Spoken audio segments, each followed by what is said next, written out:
My name is Mikael Parneus. I'm the site manager here in Eskilstuna and I've been working for Alfa Laval the last 19 years. In our factory we have about 40 machines that are using the cutting liquid around the clock. It's very important that the cutting liquid is clean to ensure the highest quality.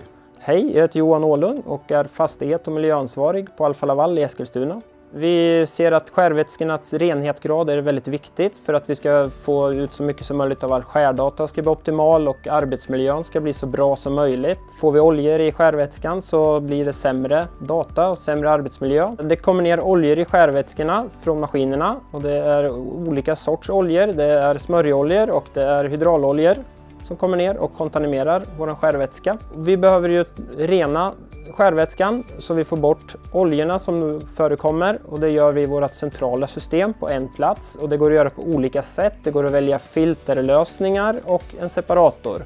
Vi har ju valt en separator för det är ju medför mycket mindre arbete, mycket bättre arbetsmiljö för personalen, mindre kladd för den sköter sig själv. Vi ser ju att oljan som kommer in i vårt centrala system är kontaminerat med olja från maskinerna.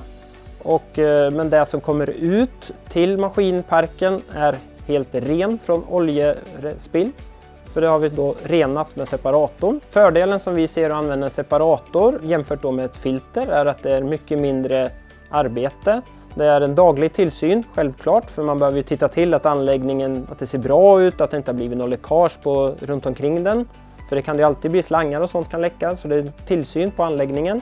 Sen är det en årlig kontroll på separatorn som man måste utföra enligt instruktioner. Genom att vi har ren skärvätska så säkrar vi upp att arbetsmiljön är så god som möjligt för våra medarbetare och att skärdatan blir så optimal som möjligt för vår produktion.